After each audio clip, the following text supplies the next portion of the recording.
planning for some time off. I just had like a 4-week stint of at least one exam a week. Oh, yeah. Brutal. Okay, no classes next week. My classes,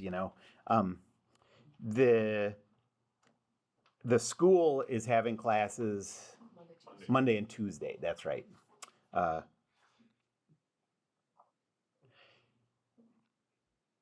But look for weekly assignment 2, and I'll get the first weekly assignment scores and reactions posted very soon, by the end of this weekend for sure. Maybe we'll see. Definitely by the end of this weekend. So look for weekly assignment 2.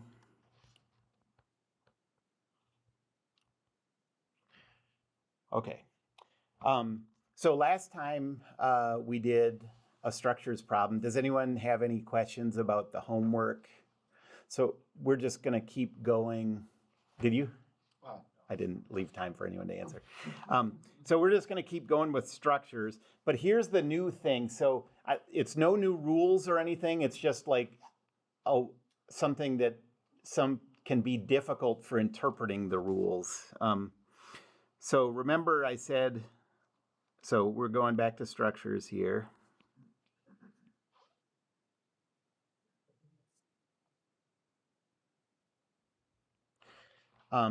And I said,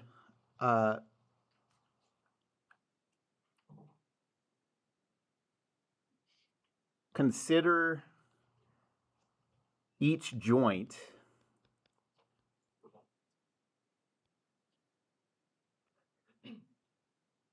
to be part of the lowest numbered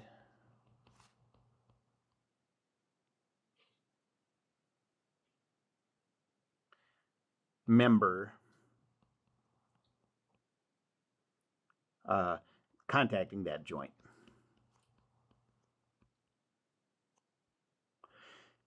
This interpretation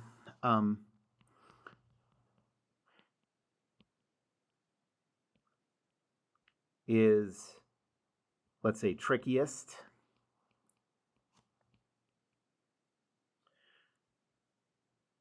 When over 2 members meet at a joint.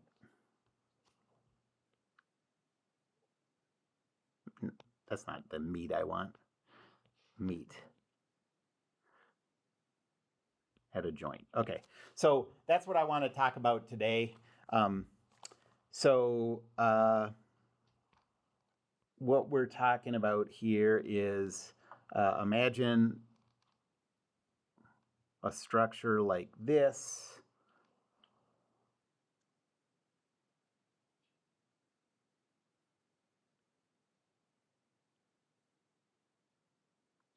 And think of these all as pin joints.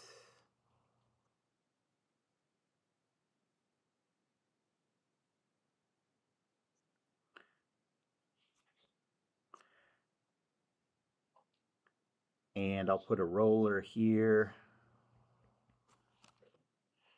And, let's put some forces on this. So here's one, and here's one. And I'm going to label these 1, 2, 3, 4. Well, I'm only going to look at that joint with the F coming down on it, so I'll just leave it there. And I'll call these joints A, B, and C. Okay.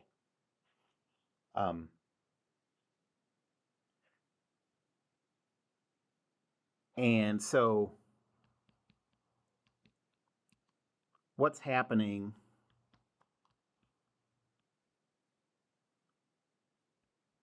at the joint B?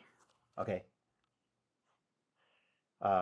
So the thing that we didn't do in the last example is we have a joint here where in this case, 3 members are in contact with that pin. Okay. And we're still going to do the same thing. We're going to say that that pin is part of member 1, and the other things are only touching the pin. Okay. So they're not touching each other. Okay. But I want to give you 2 ways to visualize this in your head, 2 ways to draw it on paper if it gets confusing. Okay.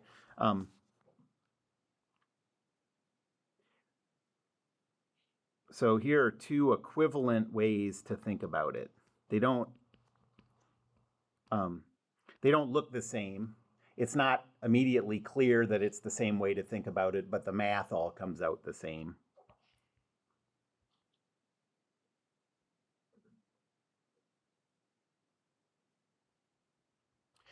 Okay, so the first way is to think about this as a side view. So that would be like, let's say we're looking at it from over here.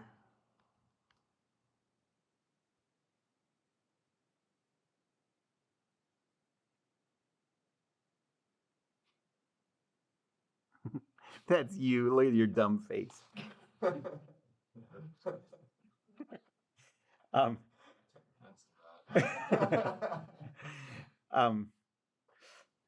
So from the side view, let's think about what's happening at B from the side view.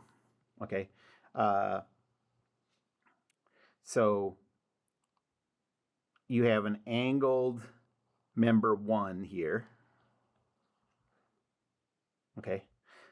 You have a pin that's going to go through all of these. I mean, this isn't physically what this would look like, but this is because this pin would just snap. But this is how you want to think about this. And we have member 3 going away from us diagonally. And then we have member 4 that's horizontal, so all we see is like this from member 4.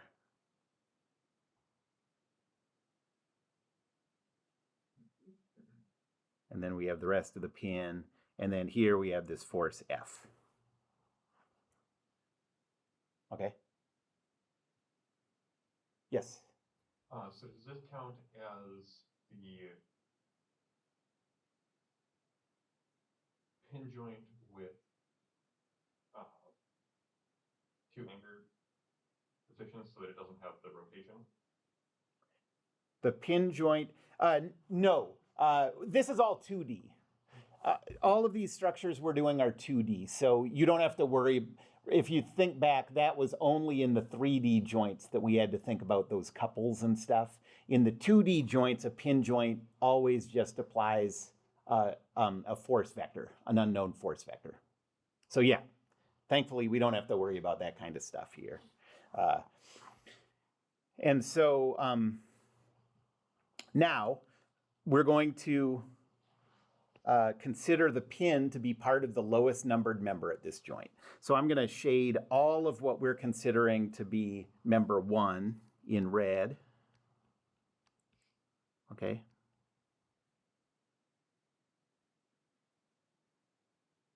So all that is member 1. Okay. So what this says is on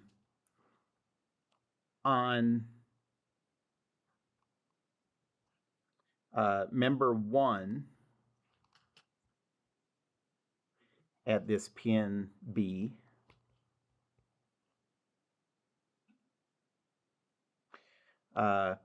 we have the force on 1 by 3, the force on 1 by 4, and we have this, you know, whatever, 0, negative F.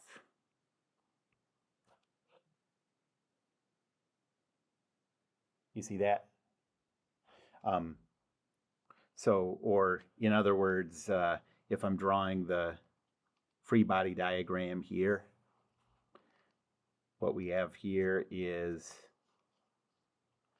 F coming down, and then F13 and F14.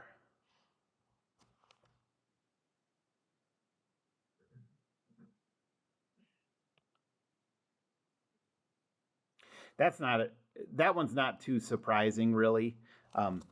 But now things are going to look different when we isolate members 3 and members 4. Okay. On member 3 at pin B,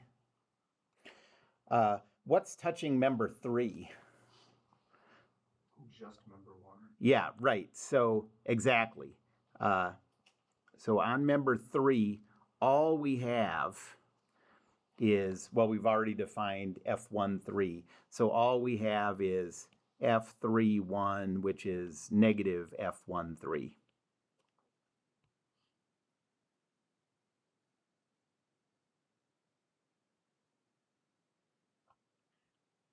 Anybody need more time to think about that, or can I help clarify that? You follow, and do you see how drawing this sort of cartoony side view can help you keep this stuff straight, the bookkeeping here? Because things will go haywire if you include F34 in this. That member 4 you have to treat that like that's not touching member 3. Okay. And then, so yeah, in Newton's second law, you only have, I don't know, that doesn't help. I'll just leave that off. And then on member 4,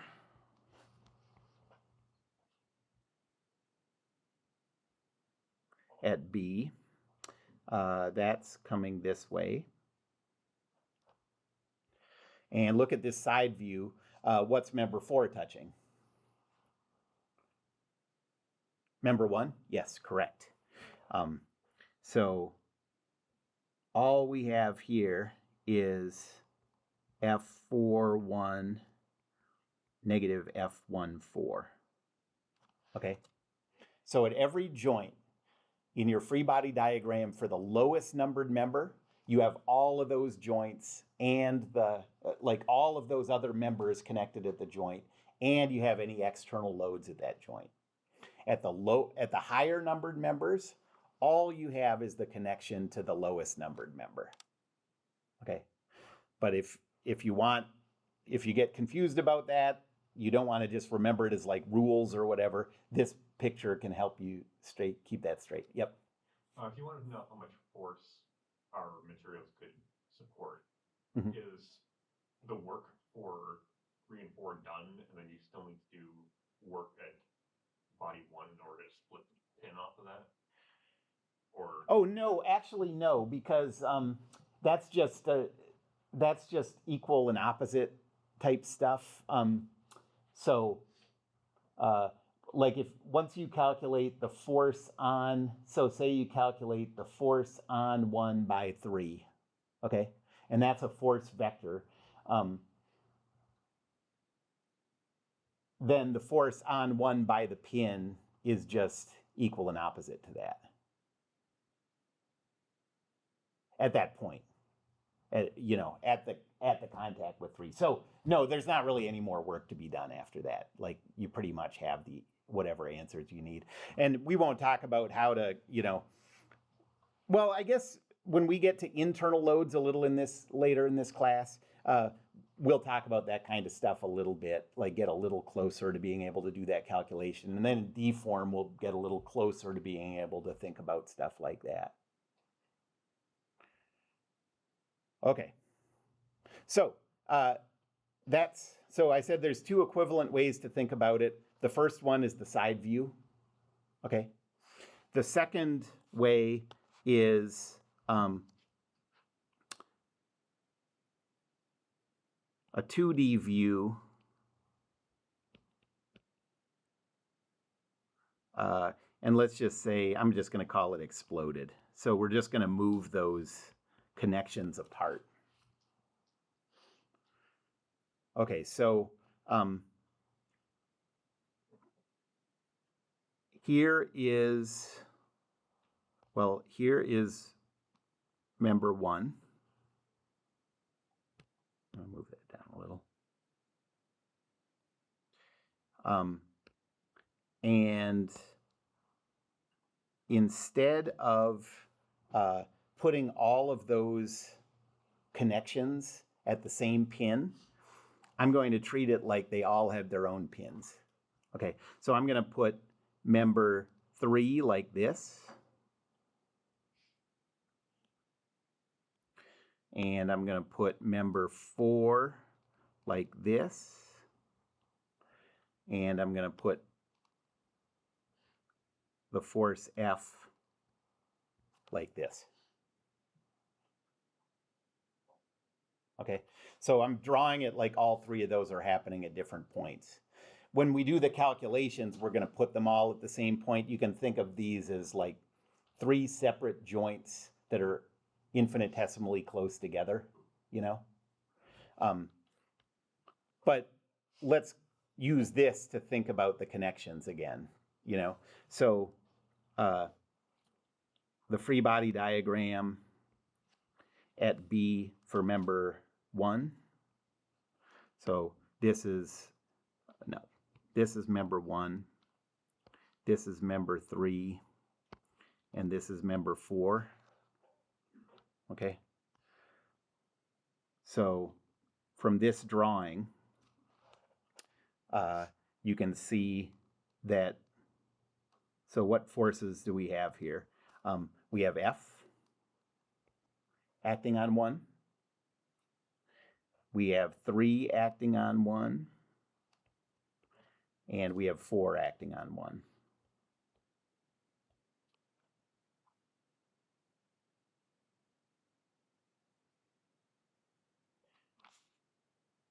And now let's think about the free body diagram for body 3. Well, now we've drawn this as if those aren't even, you know, this isn't even at the same location where it would contact 4, and it's not at the same location where that F would be. So you can see pretty clearly that all we have here is negative F13.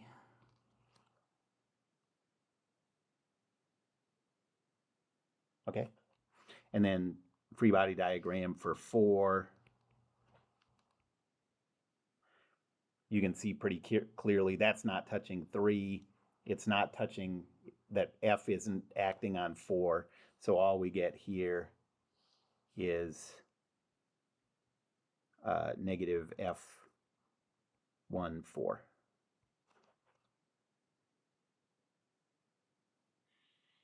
Okay, and so those 2 ways of thinking about it look totally like different things, but mathematically they're exactly the same. You'll always come to the same conclusions if you draw those pictures. Okay, so you can do both of them to be extra sure if you get confused, or you can choose which one you like thinking about better. But both of those ways of thinking about it will get you the right answers on these. Okay. And like I said before, if all your joints have at most, I guess joints have to have at least 2 things touching. So if all of your joints have 2 things touching, then this isn't very hard. You don't have to really worry about it. It's just when you get third members and more touching that things get complicated. One thing that I usually, like at least on one test that you'll see, is a problem like this. Well, obviously it would take forever to solve a problem like this in a 50-minute test. And I mean, you probably couldn't even, you know, it's probably a lot to ask even for you to just get through one problem like this in 50 minutes. But what I do often do is I'll give you the numbering and stuff, and I'll say draw free body diagrams of all the bodies. You know what I mean? So you should get comfortable with this idea. I think there's daily problems like that too. On weekly assignments, I'll have you go through a whole problem like this because you have more time, you know, but okay, any questions about that right now? So for a full problem, you'd repeat that process for every joint? For every joint, yeah. Yeah. But wouldn't it work out that the ones that don't have any outside forces working on them always work out to zero in Newton's second law? No, it doesn't. It's yeah, this thing here is going to have reaction forces for everything.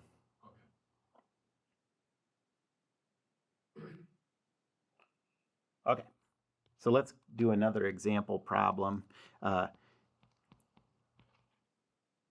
if you treated it like a truss? Okay, yeah, good question. So I haven't even said what a truss is yet. So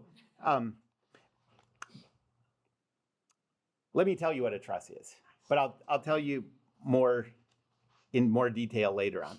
But what a truss is where every member in the structure has only two forces acting on it. Those are the only loads acting on it. And the thing about a two-force body, okay, so I'm going to draw this right now and then I'm going to erase it. I'll get this in your notes later. But, okay, so every member in a truss has only two forces acting. So let's say the two forces are acting here and here in a truss. So what, if this thing is in static equilibrium, what force vectors are possible? Okay, well, let me show some possibilities and tell me if there's any way this could be in static equilibrium. Okay, so first of all,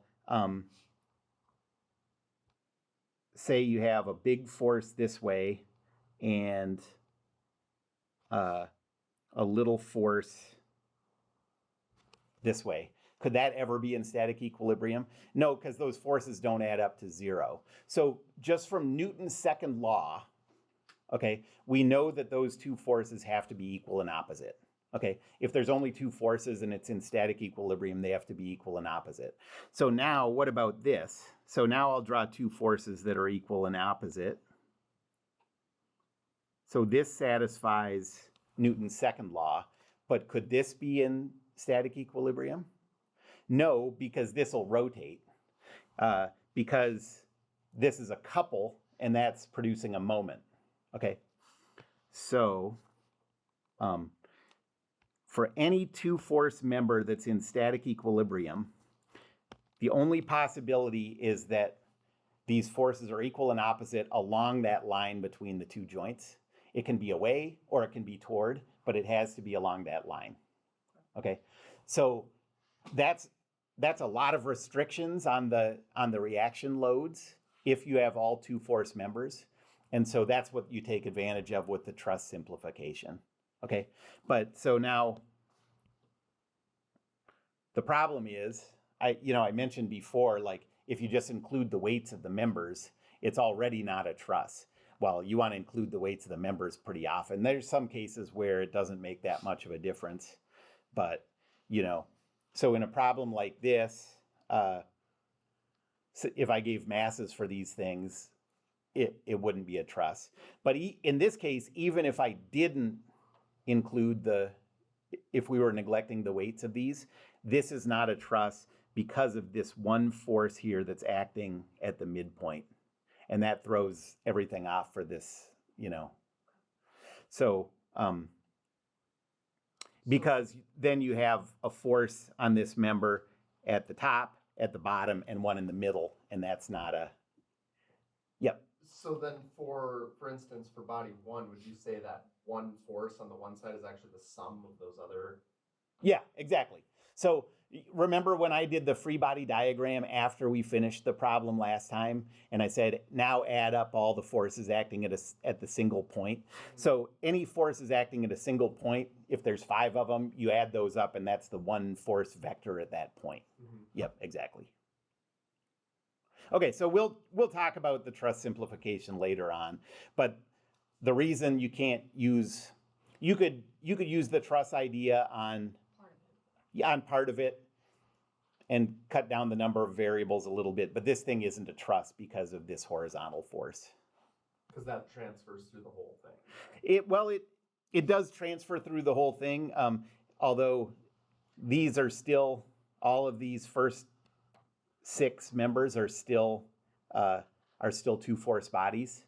So you could simplify things that way, but there's no way to treat this whole thing the way we treat a truss.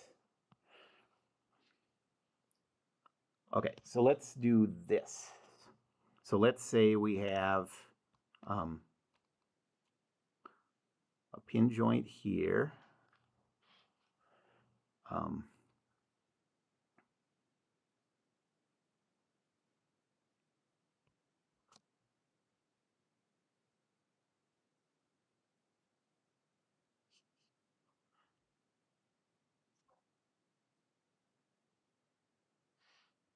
And a pin here. So this is like a 4.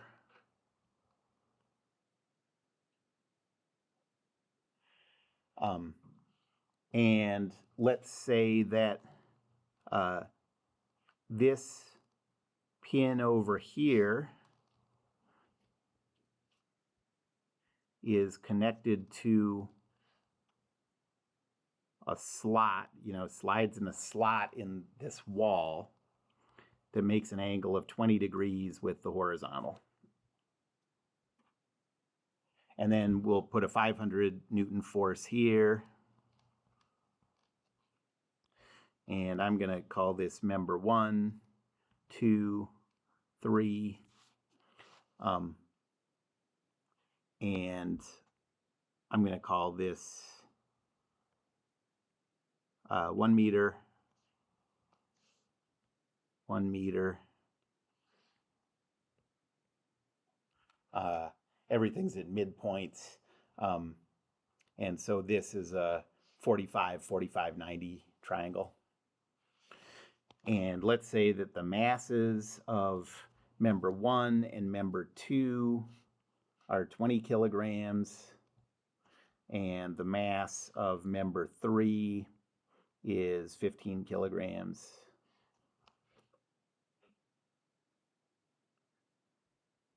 And we want to calculate the external loads on each member.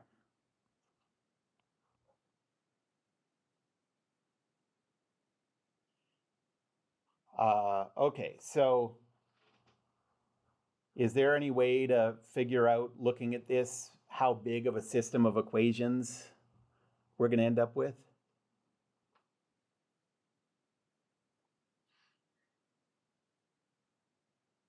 Be 9 variables? Yeah, that's right. It's going to be 9 equations and 9 variables. I think it's easier to think about the number of equations. We just have 3 rigid bodies, and each rigid body gives you 2 equations for Newton's second law and 1 equation for the moment equation. And so 3 times 3 is 9. But Okay. you just like count the number of pins, right? And multiply that by 2 and then any other. Yep, you're right about that. Yep. I guess I don't know how. I mean, you're never going to give us a problem that's not solvable. Not on purpose. Okay. So, we're just going to go through these members one by one. So,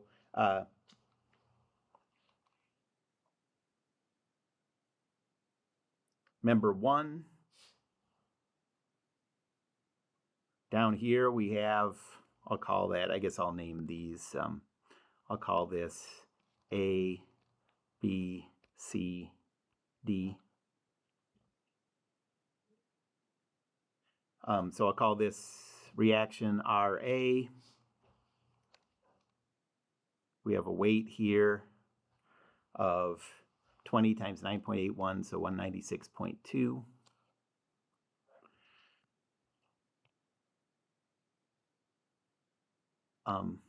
And then up here, we have contact with member 3.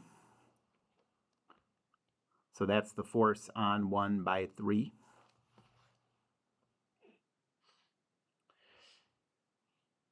And that's it for member 1. What about The one pin in the in the middle? Yes, you're right. That is not it. And so that is F12.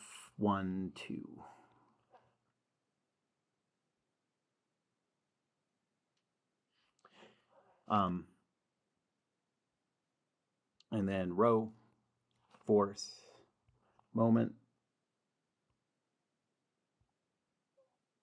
The about point, I guess I'll put right at the middle. So first F12. Well, actually, why don't you take a minute and try to write out this table, write out the equations, just get used to doing this, and then I'll go through it. Okay, so for F12, the row vector is 0. Force vector is F12x, F12y. Cross product is 0. Then mg, row vector is 0. Force vector is 0, negative 196.2. Moment is 0. Then RA, the row vector is 0, negative 0.5. The force is RAX, RAY. So the cross product is 0.5 RAX. And then F13, row vector is 0, positive 0.5. Force is F13X, F13Y. Cross product is negative 0.5 F13X. And equation 1 from this says F12X plus RAX plus F13X is equal to 0. Equation 2 says F12Y plus RAY plus F13Y is equal to positive 196.2.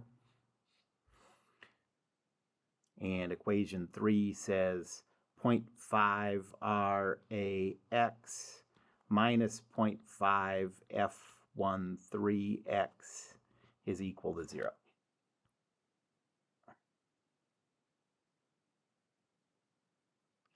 Any questions about that one? Okay, so now let's go to member 2.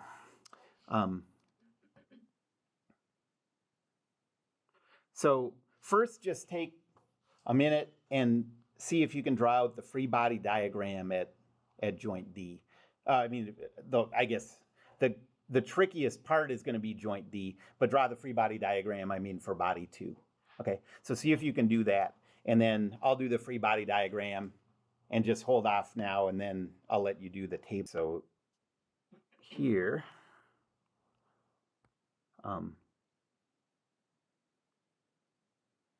we have what was this force? 500. And we have negative F12 at the middle. And a weight of 196.2.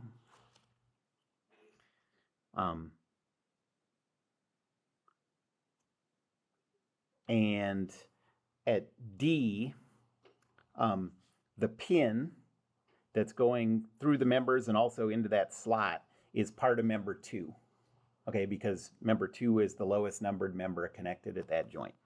And so we have F23 here. And we also have, if this is the slot, a force here perpendicular to that I'll call RD.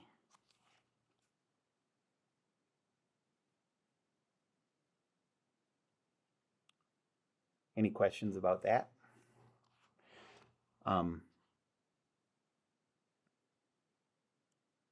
So rho, force, moment.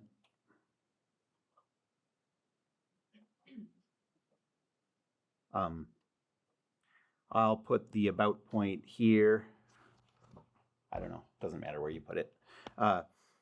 And so F23 has a row vector of 0, a force of F23x, F23y, moment of 0. RD, the row vector is zeros. The force vector is, so we have to come up with that angle. The way I like to think of these is, so first I'm going to come up with a vector along that slot. We know that angle's 20 degrees. The vector we want is 90 degrees from that. So theta for this angle is positive 20 plus 90.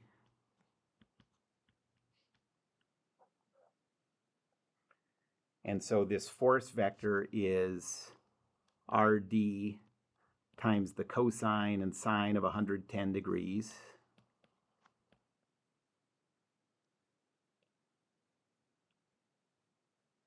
Which is negative 0.342 RD, bless you, and then positive 0.940 RD.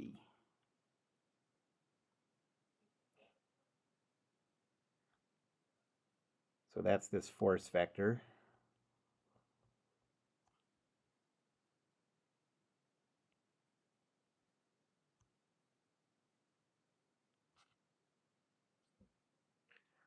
Cross product is 0.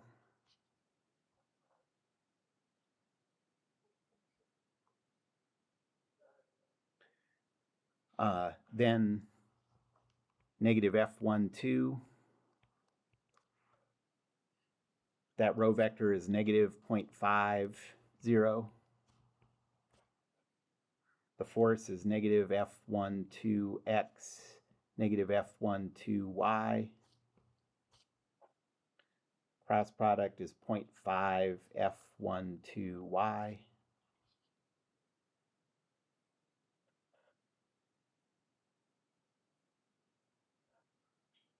The weight, row vector is negative 0.50. Force is 0, negative 196.2. Cross product is positive 98.1.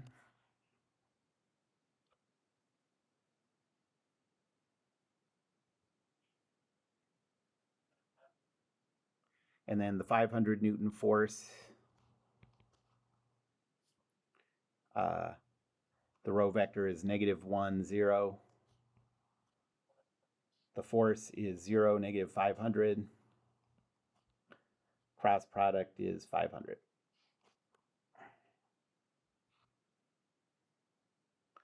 And so our equation 4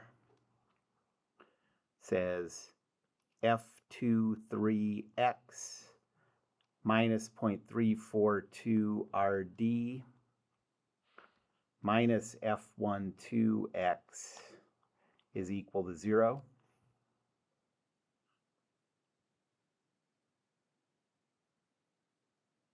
Equation 5 says F23y plus 0.940 RD minus F12y is equal to 696.2.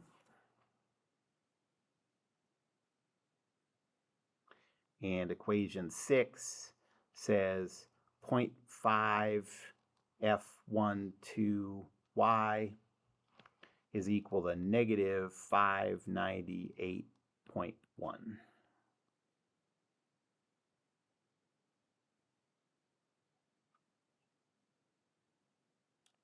Any questions about that? Okay, so now free body diagram of member 3. So take a minute and see if you can draw that. I'm going to draw that exploded 2D view of that joint, the one at D. So let's say this is member 2. And then this is member 3 coming off. And this is that pin and slot joint.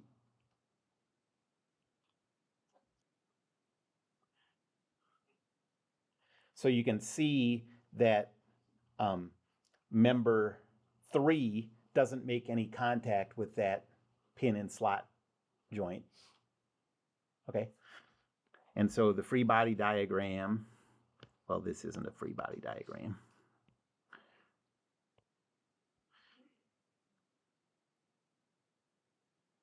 But down here, all member 3 touches is member 2. So here we have negative F23. And then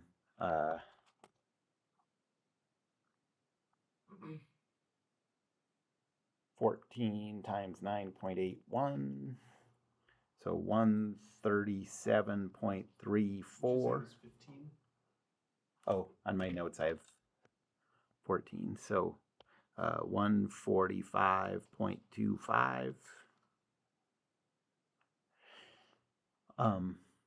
And then up here, all we have is negative F13.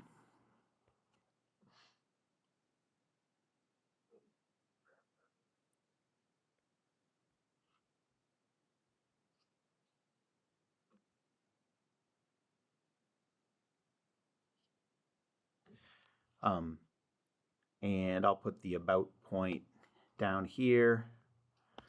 So first, negative F23. The row vector is 0. Force vector is negative F23x, negative F23y. Cross product is 0. Then I'll do negative F13. That row vector is negative 0.5, positive 0.5. Force is negative F13x, negative F13y. Cross product is 0.5 F13y plus 0.5 F13x.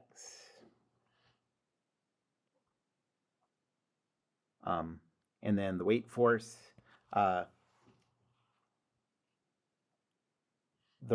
we already have the row vectors of these 2 points. We want the row vector of the midpoint, so you can just average those 2 row vectors. That's sometimes sort of a time-saving trick. So this is just negative 0.25, positive 0.25. The weight is 0, negative 145.25.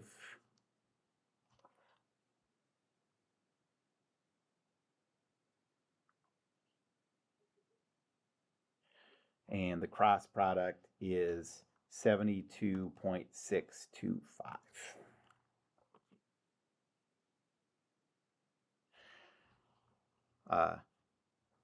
This will only take a second, so let's just write out these last 3 equations. Equation 7 says negative F23x minus F13x is equal to 0. Equation 8 says negative F23y minus F13y is equal to positive 145.25. And equation 9 says 0.5 F13y plus 0.5 F13X is equal to negative 72.625. And that's a system of 9 equations, 9 variables, so you can solve that. Any questions about that? I think your cross product for MG is wrong. No, that's not quite. You're right. You are right. Thank you. I got to divide it by 2 again. 36, right? Yeah, somewhere in there. So 36.3125. So this should be negative 36.3125. We'll probably be slightly off because I think you got the fourth one too. I got what? The fourth one. I know, I just changed mine. I just changed mine to Yeah. match. They corrected you once and then they didn't want to do it again. I got the 4th wrong. The fourth? Yeah, because it was The way 15, it was but 15. but You that said you had something different in your notes, so I just switched it. but yeah, 15 would have been 147.15. Oh, 147. Golly. No, I just don't No, worry. no, about 'cause it. now Don't you worry have about to it. change That it. was- 36, just We all go. wrote that down. We're already on that schedule. Yeah. Okay. Well, that's it. I'm going to correct this though, but Are you just gonna? 147. Sure, I'll post a solution. 147. Pretty sure you wrote down the mass was like 14.7. So actually, the true mass is now 14.49. Okay, let's do it like it's 15. So that's 47.15. 147.15. Okay. So, My number's back. yeah, sorry. 147.15 divided by 4. So 36.7875.